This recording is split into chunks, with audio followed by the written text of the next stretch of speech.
Welcome to the Tudor Dixon Podcast. Today we are going to be covering the wildfires in California. We're obviously all watching this devastated. Our prayers go out to all of the families who have evacuated. We know so many people have lost everything.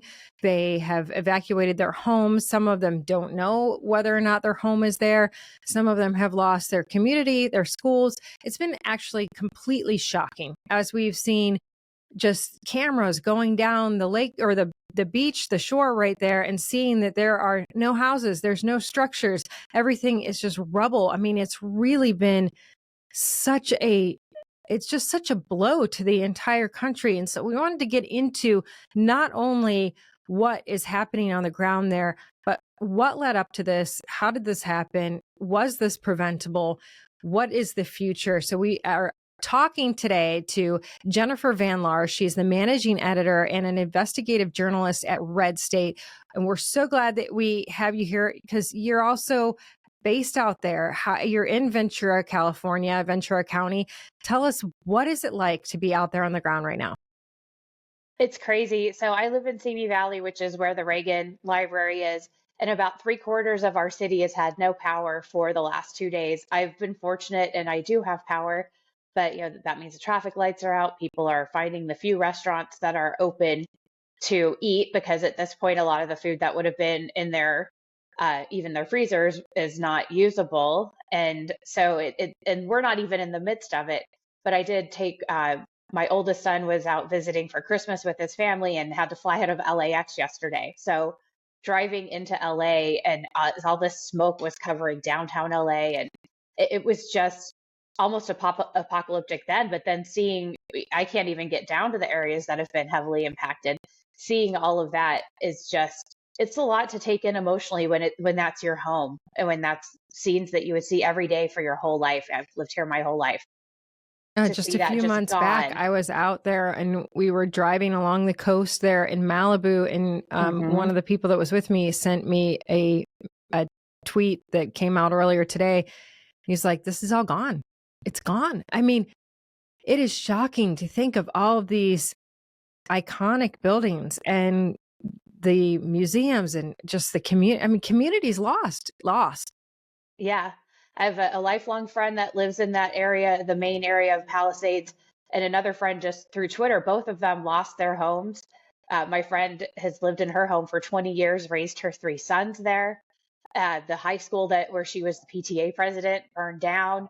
And I asked them both, I can't even comprehend what it's like to just within a matter of hours, your entire city, imagine your whole neighborhood just gone and there's only ashes. And I think people are confusing this because they're like, oh, these are rich people. They can just rebuild. When you have a home, your value is in the fact that you have a home. There is a home sitting there. If there is no home, the value is suddenly just the land. And you're wanting to rebuild. So you're not getting the value of your home because it's not there anymore. You have lost so much. I mean, I think we're all sitting by the phone waiting for people to tell us if they're okay, if they lost something. I literally just got a message from my sister saying one of her best girlfriends out there in LA just found out their entire neighborhood is gone and their school is gone. She has little kids. Imagine, what is it like to tell your little kids the place that you go every day is gone? Right. And even I was just talking with another friend in this business who had spoken to Joel Pollack, who's at Breitbart, and his home, thank God, is still standing. But he said that his and one other home are the only ones left in their neighborhood. And imagine taking your kids back where everyone else's house is burned down around you. And they've made a big issue today about the toxic smoke and about the toxic to not touch things when you go back into these areas. So even if your house stood, will you be able to even move back in? Will you have to throw out everything that you own and maybe such a good pull point. everything down to the studs? How do you live in that as if it's going to be environmentally bad for your lungs and for your body?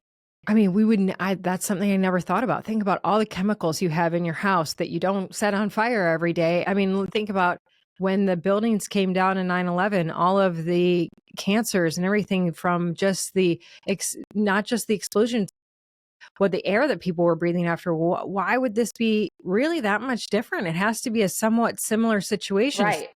then you have to question, how safe are you to even go outside? And we're not hearing anything from the government on that. I mean, I haven't heard nothing valuable from Gavin Newsom. I mean, President Biden goes out and says, but the good news is I'm a great grandfather. What an insult to the American people. And certainly what an insult to the people of California. Right. And a lot of the Dem leaders are taking their playbook.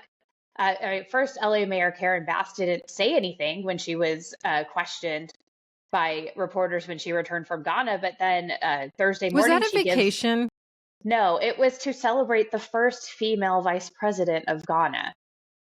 But she knew before she went that there was a danger of this happening. Oh, yeah. This was being forecast as of last Saturday, Sunday, and assets were being positioned. I would want to be in a command center if I were in her position that entire time, watching out for something to happen and making sure we divert all resources to it. But she didn't.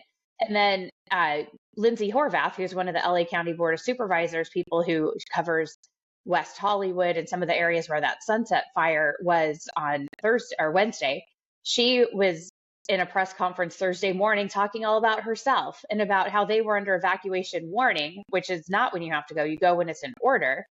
And no one cares what she was thinking about if she had an evacuation warning. We want to know about what you're going to do to hold people accountable to make sure that there's water and fire hydrants in the future and that we can prevent these things right away. And I'm just going to say that I know that you're saying, well, this was an official visit, but the mayor of LA does not have to go to Ghana to see that. That, in my opinion, that was a perk and a vacation. She was bailing on her people, certainly in the moment when she understood that there was a major threat. But she would have understood it better than anybody else because she knows that the water was cut.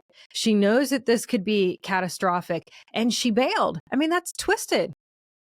It's completely twisted. She was probably looking at it as a way to come back and have a picture and a photo op with all of her values on inclusivity and equity and all of that junk. These are political animals. They are not leaders. That's what, this is what I think people across the country are saying. Okay, wait a minute. When you start electing these folks that are telling you, oh, we're going to be kind to immigrants and we're going to take care of this community and that community, and it has nothing to do with the community that they should be leading every single day. Those people don't know. They're just about politics. They don't know how to lead. It's not even, to me, it's the people who have been manipulated that need to open their eyes and say, these are not true leaders. They are not here to make sure that we have good roads, to make sure that our communities are safe, to make sure that the water is there when you need it. I mean, how asinine is that? Now we find out that he's been moving the water. Oh, gosh, this is so devastating. This guy should be held criminally liable for this. Gavin Newsom should be investigated. He should absolutely be investigated on a lot of fronts, but especially with this. And, true leader, and what you said about these people being political animals instead of leaders is totally correct. Because when questioned about the water, Gavin Newsom says, oh, well, that's the local people's problem to figure out how they get the water to the fire. Okay, well, if something was going great, wouldn't he be standing right there taking credit? Yes, he would be doing that. So he's not a leader in any way. And I think these people, overwhelmingly, they voted for Bass and for Newsom and for Biden within that neighborhood. But there are a lot of good conservatives there and a lot of people who are just apathetic. They're not apathetic anymore, I'll tell you that much. And even if they're Hollywood types, still in Hollywood, you still have to have a bottom line. You still have to make money, right? So if you're one of these Hollywood types, you want things to go right. And when they don't, heads roll. So now all of last these people... night, I'm seeing it's going toward the studios there. It's going toward Hollywood Boulevard. And it's like, well, once you lose your place of business, once you lose your community, once you lose all of your restaurants and your shopping centers and your grocery store, do you then stand up and say, okay, the feel-good politics doesn't actually make the state go round? And I think that there have been some, I get that. I get that they've had their heartstrings tugged and they feel like they're activists and they can speak out. But I've seen some people who have stood up and been like, you know what? Whoops, we made a mistake. Right. So I can't remember her first name, but David Foster, who's a legendary musical producer, his daughter was all over Twitter or X on Wednesday night just saying, what the heck is happening, and had a whole list of grievances about how this has been handled, and why is it that we can't get water, but yet we're trying to protect the environment. But then isn't this a million times worse for the environment, what's happening right now because of that? And so a lot of these people who have been Democrat cheerleaders because of all those feel good policies are going to want a head on a platter. And those heads are going to be Gavin Newsom and Karen. Well, and I think it's time to start looking at these things, because I think anybody believes that they can go in and just run a government without having any foresight or common sense thinking. And you have to judge them by this. I mean, look at you look at this situation. We had a situation in Michigan just a few years ago where they wanted to protect a mussel, and there was a dam built. The owner of the dam kept saying to the attorney general, we've got to lower the water level so that we can repair the dam. If you lower the water level, the mussels will all die. These are endangered mussels. We can't lower the water level. Well, guess what? The dam broke. The water's gone. The mussels are dead. The entire community, I mean, houses were moved blocks from where they were and completely destroyed. You know, they were ripped apart. I mean, water is very destructive as well. This entire community totally destroyed because of these crazy, like, I'm sorry, but can you move the mussels? Can you save the mussels some other way? Or is it just, do certain creatures just run their course, and you got to make sure you've protected the human race? I mean, at a certain point, you have to make that executive decision. And if you don't have the right people in office to make those executive decisions and game plan things out, I mean, there's a very, obviously hindsight is 2020, but you can look at this and say, in the case that this dam is not repaired, what actually does happen to all the water? What if it does break? I mean, look, we had the similar situation with the Flint water crisis. We're going to save money. We're going to move the water. All of a sudden, we have lead in all the water. At what point do you hold the people accountable? Because if I'm a business and I make a part that goes out in the field and the machinery breaks and kills someone, I'm held accountable. Exactly. You know, and in the case of that dam, there's probably environmentalists who wanted the dam gone because they don't ever want to they just want the free flowing rivers. So maybe that was their motive in making sure that those dam repairs didn't take place. And in California in 2014, voters overwhelmingly passed Prop 1, which was a water storage project. Not one new dam has been built. In fact, Gavin Newsom's made a big deal out of destroying some existing dams because of the same thing. Oh, we need the habitat so that the things can swim upstream. Sorry, I can't talk in the midst of all of this. But okay, fine, do that, but build some other water storage. If you're not going to have a dam, have the big holding tanks somewhere where you're pumping out water when we get the snowpack and it starts melting in the spring, where you're diverting it to a place where it can be stored for when we need it, which is during these fires. And another thing with LA that kind of contributed to this, normally December and January are two of our wettest months in the year. We haven't had measurable rainfall in Southern California since July. So normally our fire season ends in November, December, because we start getting rain, and then the conditions aren't conducive. But when we haven't had measurable rain in 6 months, and then you get 80-mile-an-hour gusts, and in my hometown, the humidity level was 1% yesterday morning. When you get dry conditions like that, even if you're dropping retardant and water, some of it, or a good deal of it, is evaporating before it gets to where it needs to go. And again, where's the investigation? Because where was the leadership saying, man, these 2 months, we haven't had the water that we need. We need to make sure that we have the reservoir backup so that we have the water prepared in case the season that comes every year is devastating. These are not mysteries. This is not just this happened out of nowhere. And then we have an interesting, I just saw Liz McDonald was posting that now we are seeing the EV vehicles blowing up, that they're getting hot, and those fires you can't put out. So it's interesting because this is another crazy mandate from the left. I mean, it has hurt Michigan significantly because they've moved their factories out of Michigan. It gave them taxpayer money from Michigan to then take their factories and move them elsewhere. And everybody's like, oh no, that's being used in Michigan. I remember when everybody was talking about money being fungible. Guess what? Our taxpayer dollars have helped the automotive industry leave our state. But look, we see now, look, a few months ago, we saw this happening in Florida when the hurricane came. All of a sudden, we find out that when salt water gets into these batteries, they blow up. Now they're blowing up in California. How safe are these vehicles? Well, and there were a lot of EVs abandoned in the Palisades because there's a lot of EVs in that area because those are people that are very big on electric cars. So that is adding to that environmental destruction there. And with the water, knowing that we have this coming, and we know that in that exact neighborhood, on the exact street where this started, and I'm looking into this more, but it's taking some time to get the records, that there was a fire on New Year's Day. So just a few days ago that they believe was set by people doing fireworks. There's been numerous what we call hobo fires in that area because it's a nicer area for the hobos to camp, the homeless people unhoused, because you get the sea breeze. It doesn't get as hot as the other areas, but it also gets colder at night. So then they start fires to keep warm. We believe that's how the Franklin fire down by Pepperdine University started just 3 weeks ago, I believe it was, maybe a month.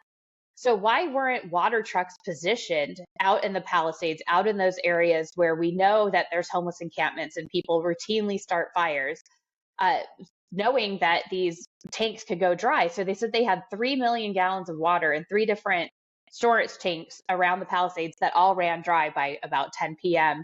on the first night of the fires, which is understandable because it was a massive fire. And then the lady from LA DWP says, well, then we worked hard to get water tanks out there. Well, why weren't the water tanks there?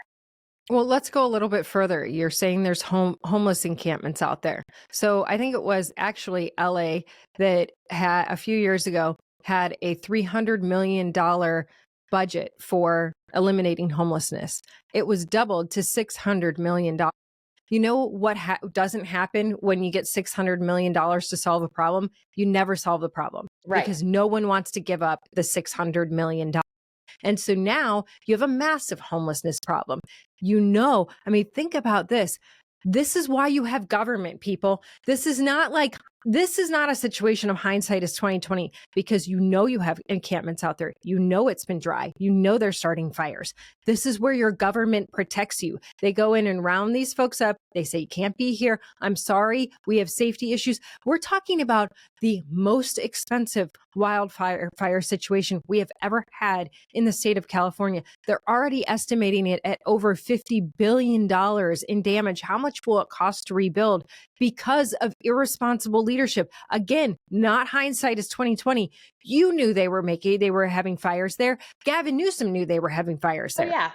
What they do is they classify it as a vegetation fire because a lot of us all watch these apps that tell us when the fires start. They classify it as a vegetation fire. We all know because we drive around and we see where the encampments are. We all go, oh no, that's a legendary area where there's homeless people. And if we knew these winds were coming, and we know that a lot of these people are camping on state park land or adjacent to it, why did we not send out the sheriff's department or LAPD to clear out these environmentally sensitive areas, to use the left's phrasing? It's coming. They're there. And you probably saw this because you said you drove up PCH. You probably saw all of the motorhomes along the road. And those people have propane tanks where they grill. They have other things that catch fire and cause explosions. I wouldn't be surprised if those played a significant role in the destruction up and down PCH. So why do we not just get everyone out of there and say, look, this is a fire hazard, this is a public safety hazard, this is an environmental hazard, you have to go. We're watching these houses have been just leveled to the ground, and you can see the gas pipes down the row, all of them still lit. Has no one turned the gas off? Where are the adults in the room? And that's what I mean. It can never be forgotten. It cannot be that this is Hawaii. And that's my fear. No one talks about Hawaii anymore. No one talks about East Palestine. Like, these tragedies happen and the rest of the country moves on. No, we've got to say, how did this happen? Every single day for the rest of the year, someone should put out an article every day about just that. How did we end up having open propane on the beach? Right. How did we end up having nobody turning the gas off? How did we end up with this massive dollar figure, this massive amount of money, and we are not going to hold everybody accountable? No, every day they should have to see what they did. Right. And that you bring up a good point about Hawaii, because a significant number of these people just in the last 2 months lost their homeowners insurance and so have no insurance to rebuild because Gavin Newsom would not let the companies charge a higher rate, which they needed to charge because of the risk, because Gavin Newsom's fire departments, Cal Fire, and all of the city and state and local fire departments have not been doing mitigation. They haven't been doing brush clearing. They haven't been cutting out fire breaks because of the environmentalists and because of the budget cuts. Karen Bass cut $20 million, and the word is that she wanted to cut even more. And the chief told her, we don't have anything else to cut. And she said, find it. So why was all of this happening instead of doing what we know is going to protect? And we know, I mean, the Indians were here before us, and they managed these forests. They did controlled burns. They did brush clearing. It's a known science, and we're not able to do it because of some weird feel-good policies. Oh gosh, you said the word science. You know how much they like science on that side of the aisle. They make up their own science. They love it, but they don't follow actual science. Right. Exactly. Well, okay. So you just said something about the insurance and him not allowing them to increase their rates. So this is what happens again when you have a political animal. I cause the problem. I make it so that these companies can't afford this. And then I go in and regulate the company and say, you can't do this, thinking that this is all power, that power is unlimited, and that when you are in the position of governor, you can do anything and the consequences will not come back to hurt you. Well, now, just months after this decision, which was so irresponsible because he caused the rates to go up. Right. He has cost everybody their livelihood, their life, their all of their most valuable possessions. I mean, their sentimental possessions. That's the crazy thing about it. These are things people will never get back because of a selfish political animal. And there's a good number of residents in the Palisades. Yes, there's celebrities there, but there's also, if you drove through some of the neighborhoods, what look like pretty modest homes.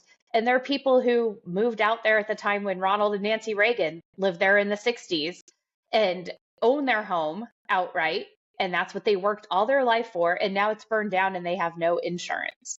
Right. So and we that's could definitely see a Maui situation. That's what I keep, and that's the fear, is somebody's going to come in and just immediately buy up all their property. And that's what they're saying. Don't talk to adjusters. Don't talk to anybody right now.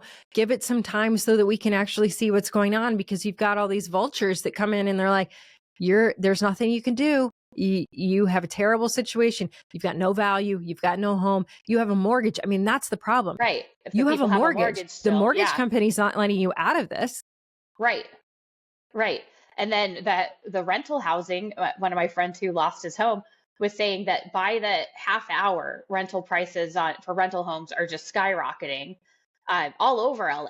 And if we thought we had a housing crisis before, now after not just that fire, the fire in Altadena, those are hundreds or thousands of homes lost too. Where are these people going to live while all this is still taking place? I have a feeling that we're going to lose some of them to other states, that maybe the only thing keeping them here was that they had this paid off home, or was that maybe they had a good interest rate on their mortgage, and so they didn't want to go somewhere else right now. But after you lose it, then it's like, what's keeping you here? So I'm afraid the people who leave will be good people. Yeah, I would never have thought about that. But yeah, once you lose everything, I mean, when you have those historical rates, whether it's a interest rate or you've already paid off your home or whatever it is, you had a value there that you've completely lost. Most people cannot afford to live in California. That's the crazy reality. Right. And some of my friends who did lose homes, their jobs require them to be in this area. So they're not going to leave unless maybe they can work remote. But it's going to be just a big disaster with so many ramifications that we don't even know yet. But the main thing is, hopefully, that this will be the change, not just for California, but for the country, of how bad these progressive policies are. Like you said, they're in Michigan too. It's not just limited to California. And just like with AB 5, I'm not sure if you're familiar with that. It was an anti-independent contracting law here in California. And who it put out of work was a lot of the creatives. And it was during COVID. Well, we got a lot of that repealed because when you tick off the creatives, you have a big problem because they have the platform, they have the talent to get the information out there to people. So now that you've got Hollywood just severely impacted by this, how many documentaries are we going to see about Gavin Newsom's incompetence? They're going to need a sacrificial lamb. And I wouldn't be surprised if it ends up being some kind of investigation into Gavin Newsom's narcissism and how all of this played into it. I have a feeling it's coming.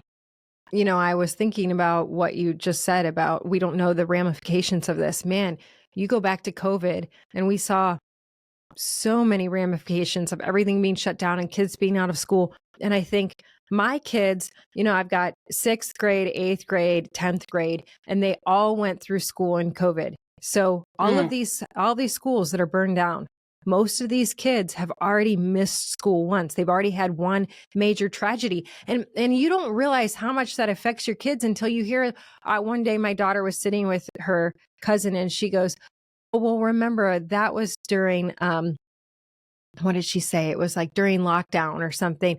And I'm like, man, they actually have a quarantine. That was during quarantine. So we couldn't go anywhere. And I was like, they actually have like a season of their life that is quarantine where they just remember being locked in. Yes. Yeah. 2 years in this area that these kids already lost. Yes. Because of how crazy LA was with it. And now they'll at least lose the rest of this school year with their friends. I mean, who knows how they're going to be able to get back in touch. And for kids, that's their community. That's where they go for their feeling of belonging, their consistency, obviously their family too. But, you know, you go to school, you have your teacher, you have your friends, that routine brings you normalcy. Now they do not have that. No, I remember when my kids, you know, it was like they came home and they said, it'll be 15 days. And I said, no, it won't. They said, tomorrow's our last day. I said, pack up your entire locker. You're never going back. And they were like, oh, that's crazy.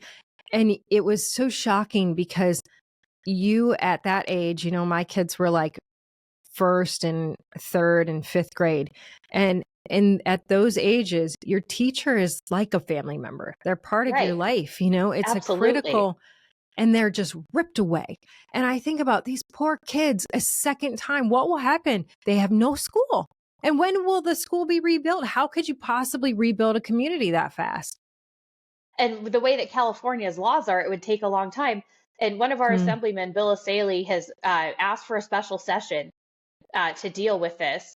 And hopefully one of the things would be just bypassing all of the normal regulations to be able to get these things built. Obviously, we want them built to be able to withstand earthquakes and fires, that kind of thing. But let's not have delays because we're impacting what lizard or what worm might be impacted by this building. Yeah, right. The or Palisades smelt. community has been there in some fashion over 100 years, but at least 60 or 70 years where it's been pretty much as built up as it is now. And one woman said they hadn't even been evacuated for fire since the 70s in that area. So it's not like this was a new building up in the wilderness that shouldn't have been there. This was an established community that still had no protection. I think that we have to get past malicious environmentalism. And I think I realized how it started. And it's not that I'm totally insensitive to endangered species, but when it becomes malicious environmentalism and you can't see it, you've become so indoctrinated in, we care more about these smelt than we care about the kids getting to school. Where is the voice of reason in California? And we've been saying this for so long. So to your point, maybe this is a turning point. My gosh, I wish this is not how we would see a turning point. And I see everybody saying, you know, maybe this is the silver lining. And I guess that we have to look for something that maybe California begins to return to what the rest of the country has been, which is limited government, making sure that people can achieve on their own and that you have the basics, protection, that you're safe in your own community. And whether that is safe from criminals or safe from fire, this is the moment when we say, okay, we got to turn things around. Well, and I would say get back to what not not just what the rest of the country was. Get back to what California was when it started. California was where the dreamers and adventurers went during the gold rush. And after World War II, both my grandfathers, one was from Michigan, one from Indiana, they came out and married California girls and started businesses and became successful. And that's what California has been, a place where you have limited government, a place where you had the freedom to dream and achieve and innovate and be an entrepreneur. I mean, we have SpaceX, we have Disneyland, we have Silicon Valley, we have all of that stuff. And not to mention the ranchers that always respected the land, and the farmers that came out here who feed a good portion of the world from California. Let's get back to that. And then you'll see huge success. And if California can lead the way in that, then that can be a good way that California can lead this world instead of the crazy ways we've been leading the world over the last few decades. Absolutely. The ranchers and the farmers who are the original and the true environmentalists, and we could learn a lot from them. And you just reminded me, like when I was a kid and you're learning about the gold rush and pioneers and all these people that just took that risk to go out to California. That was, to me, that was what America was. I was like, that's who we are. We're adventurers. Like, I want to be that person. And California was bigger than life. And California is still bigger than life. I mean, California is the land of opportunity, right? And the land of imagination and the land of movies and the land of Silicon Valley, as you said. And we have to bring that back and we have to embrace it. And I do hope that it goes back to what you were saying. And I hope that we can all continue to support California. That's why I appreciate you coming on today, but also that's why I think it's so important we keep talking about this. I know that you probably will as a writer yourself, but I appreciate you being here. Thank you for having me on. Absolutely. So I just want everybody to know, Jennifer Van Laar. Now, where can people find your work? At redstate.com. And then I do post some of it as threads on X. So at Jen Van Laar. Awesome. Thank you so much. Thank you. And thank you all for listening to the Tudor Dixon Podcast. For this episode and others, go to the iHeartRadio app, Apple Podcasts, or wherever you get your podcasts, and join us next time. Have a blessed day.